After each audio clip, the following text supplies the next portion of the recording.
2025년 3월 19일 오후 9시 2분입니다. 네, 안녕하세요. 등기입니다. 네, 내일 장에서 볼 이슈들을 간단하게 정리했는데요. 그동안 반도체들이 꽤나 떨어졌다고 판단한 건지 외인 매수세가 강하게 들어왔고요. 개인적인 의견으로는 미국 쪽에서 중국 쪽의 레거시 사업에 타격을 주고 있는 게 국내 시장에 좀 영향을 주지 않고 있나 이렇게 생각을 하고 있습니다.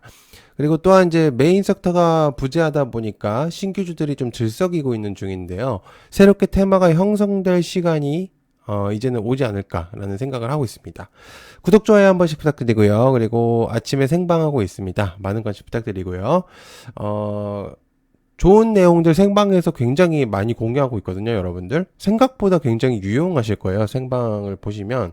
그래서 아침에 그냥 마음 편하게 보실 수 있는 생방이니까 많은 관심 부탁드립니다. 그리고 HLB 관련 영상 만들었거든요, 여러분들. 그래서 그거 영상 한번 보시면 좀 도움이 많이 되실 것 같고요. 고정 댓글에 남겨놓도록 하겠습니다. 자, 그리고 멤버십 한 주간 관심 종목 중에 두 가지 종목이 상승폭이 굉장히 크게 나왔습니다. 그래서 요번에 또 이제 어려운 시장에서도 상승할 수 있는 종목들이 있구나라는 것들을 좀 알 수가 있죠. 상승 안 했는데 올랐다고는 안 합니다. 올랐으니까 진짜로 올랐고요. 자, 중국은 20일부터 캐나다의 보복 관세 25에서 100% 관세, 대두 육계 식품. 자, 중국은 20일부터 캐나다산 농산물과 식품에다가 25에서 또는 100%의 보복 관세를 부과를 예고했습니다. 캐나다가 중국산 전기자동차 및 알루미늄, 철강의 관세를 부과한 것에 대한 보복 조치로 보여질 수가 있겠고요. 기름 잔여물 케이크 및 완두콩에 대해서도 추가 100% 관세를 부과한다는 내용입니다. 어쨌든 캐나다는 미국 쪽에서의 아마 영향을 받았을 겁니다. 그죠? 그래서 이제 그런 부분들로 인해서 중국 쪽에다가 이제 관세를 하는 거고, 중국 또한 이제 그런 부분들을 알고 있기 때문에 미국과 동일한 그런 이제 관세에 대한 보복들, 이런 것들이 진행이 되고 있는 거죠. 그래서 이제 이런 부분들이 여기서 영향을 줄 수밖에 없다고 생각을 하고요. 무역 전쟁은 웬만해선 좀 끝날 흐름이 보이지가 않을 것 같습니다. 그래서 심각한 사안까지 오고 있는 중이기 때문에 이런 부분들이 꽤나 이제 좀 많이 좀 체크를 좀 해봐야 되지 않을까라는 생각을 하고 있습니다. 자, 두 번째, 원전 민감 국가 지정 관련주, 이제 영향은 없다. 관련주 두산에너빌리티, G2파워, 한전산업 등등등. 미국이 이제 한국을 민감 국가로 지정했다는 소식이 저번에 이제 들리면서, 차세대 원전의 R&D, 수출에 차질이 빚을 것이다라는 우려가 나오고 있는 상태인데요. 그리고 또 이제 추가적으로 오늘 네덜란드에 대한 이제 원전에 대한 한수원의 포기 뉴스가 있었습니다.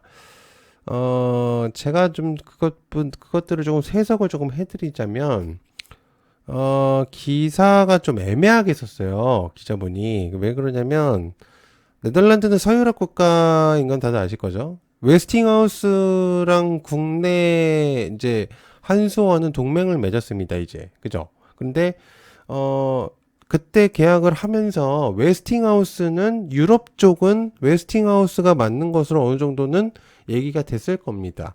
그래서 그런 부분들이 참여 포기를 한 거지, 뭔가 빠꾸 먹은 건 아니거든요. 그래서 떨어진 게 아닌데, 내용이 조금 애매하게 쓰는 바람에, 그렇고, 그러니까 우리나라는 지금 아시아권과 중동 라인은 한수원이 아마 맡을 것으로 보여집니다. 그래서 이제 그런 부분들이 있기 때문에, 영향을 자세하게 들여본다면은, 그렇게, 그런 부분들은 없을 거라고 생각합니다, 저는. 각자의 판단이겠지만, 잘 보면은 도움이 되실 거예요. 자, 그다음에 K바이오 조단위 수출 가능성이 열렸다. 알테오젠, 보로노이 등등, 알리코제약 등등등. 국내에서 개발된 신약 후보 물질과 그다음에 원천 기술의 글로벌 수출이 나오는 중이죠. 올해 미국의 금리 인하로 인해서 빅파마들의 이제 투자가 활성화될 될 것으로 이제 보여지는데, 유망한 이제 신약 후보 물질을 보유한 국내 기업들의 기술 이전이 소식이 나오고 있는 상태입니다. 그리고 이제 곧 있을 이제 내일 새벽이죠. 정확히 이제 FOMC에 대한 이제 발언이 나올 건데, 아마 금리 동결 가능성도 있어 보입니다. 그래서 동결이 된다면 꽤 의미가 좀 있을 거라고 생각을 하고요. 그리고 요번에 이제 알테오젠의 공시는 아주 영향이 컸다고 생각합니다. 독점적 라이센스 두 건은요, 국내 바이오 영향을 꽤나 줄 것으로 판단하기 때문에 이미 줬고, 그리고 즉시 수령 가능 금액만 거의 650억 원이 가능합니다. 그래서 엄청난 수치라고 좀 볼 수가 있는 부분들이죠. 그죠?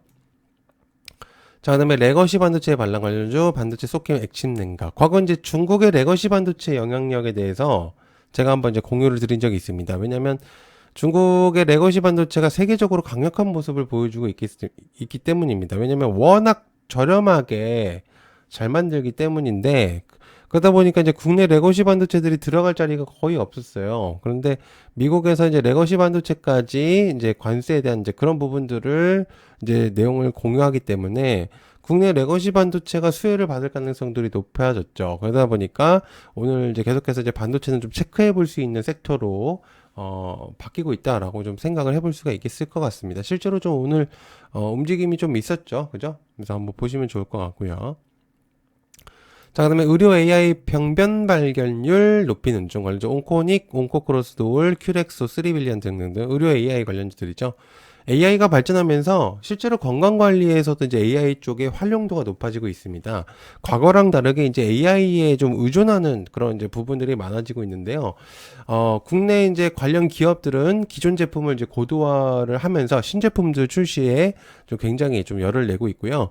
이번에 이제 또 코엑스에서 열리는 국제 의료의 기기 이제 그 컨퍼런스가 있습니다. 그래서 이제 그런 부분들이 있으면서 의료 AI 기업들이 이제 제품들이 이제 해당 병원들로부터 반응 속도나 그리고 병변 발견율이 굉장히 높아졌다라는 것들 이제 피드백을 실제로 받고 있다라는 평가들이 좀 있습니다. 그래서 이제 해당 내용으로 한번 체크를 좀 해보면 좋지 않을까 생각을 하고 있습니다. 자, 그다음에 보스턴 엔비디아와 휴머노이드 AI 협업, 클로버 시메스 하이제날 등등등. 보스턴 다이내믹스가 엔비디아와 협력을 해서 로봇 아틀라스의 고성능 인공지능 탑재한다는 내용이죠. 이거 사실 이제 저번에도 한번 나왔던 내용이긴 한데요. 뛰어난 휴머노이드 로봇 아틀라스의 엔비디아의 제슨 토르를 탑재함으로써 강력한 고성능 컴퓨팅 플랫폼을 구축할 수 있다고 합니다. 아이작 랩을 통해서도 AI 기능 개발을 할 수 있다는 내용이기 때문에 이런 부분들을 한번 체크해 보면 좋지 않을까라는 생각을 합니다. 그래서 한번 좀 보시면 어떨까라는 생각을 하고 있습니다. 그래서 이제 로봇주들도 계속해서 좀 사이클이 돌 수 있기 때문에. 자, 그다음에 젠슨당 양자권 발언을까 관련 엑스게이트, 한국첨단서 등등등. GTC의 이제 기조 연설을 별거 없었었기 때문에 실제로 그래서 엔비디아 주가가 내려앉았죠. 그래서 그러다 보니까 이제 미장까지도 전체적인 영향을 줬는데요. 양자컴 대담은 20일로 이제 우리나라 시간으로는 21일 날 아마 진행이 될 것 같습니다. 젠슨항의 발언이. 그래서 그런데 이제 항상 보면은 젠슨항의 이제 발언들은 생각보다 말을 제대로 잘 안 해가지고 이득을 본 적이 크게 없는 것 같습니다. 그래서 이런 부분들을 그냥 활용도를 따진다면은 기대감으로서 이제 간단하게 체크하면 되지 않을까 그렇게 생각을 하고 있기 때문에 한번 보시면 좀 도움이 되지 않을까 생각하고 있어요. 자, 신규주 세고 상장을 TXR 한택 하나 플러스 5. TXR 로보틱스는 이제 물류 로봇 쪽이고요. 한택은 이제 반도체 설비 쪽으로 보면 되는데요. 하나 플러스 5호는 스펙 주기 때문에 기업 인수 목적일 것이고, 요즘은 이제 신규주들의 반란이 심상치 않기 때문에 체크해 볼 필요가 있습니다. 그리고 어느 정도 섹터가 부합하게 된다면 크게 뛰는 모습들을 보여주고 있어서 이제 신규주들의 움직임들을 한번 보시면 좋을 것 같습니다. 그래서 내일 상장만 세 곳이기 때문에 한번 보시면 좋지 않을까 생각합니다. 세 곳 한번 파악해 보시고요. 자, 그 다음에 선고 결정 안 했다. 이재명, 윤석열, 우원식, 한동훈. 이제 18일 또는 이제 21일 기준으로 나올 것으로 저는 개인적으로 판단했거든요. 아마 다음 주에 진행이 되지 않을까 생각합니다. 그래서 내용이 좀 미뤄졌고요. 그러다 보니까 정치들의 계속해서 움직임들이 나오고 있는 상태입니다. 흐름에 따라서 체크해보면 좋을 것 같고요. 나오는 순간 변동폭이 굉장히 심할 수 있기 때문에 유의하는 게 좋아 보입니다. 자, 그 다음에 메타의 퓨리오사 결국 매각한다. DSC 인베스트 TS 포바이버 나와비. 정부가 퓨리오사 AI와 그 다음에 이제 미국의 빅테크 메타 간의 M&A의 거래를 심사하고 있다는 내용입니다. 퓨리오사가 AI가 이제 개발한 AI 반도체 기술력에 주목을 하면서 지난해 말부터 인수를 추진해 왔는데요. 추후 정책 당국이 퓨리오사 AI 보유 기술을 국가 핵심 기술로 판단하고 있습니다.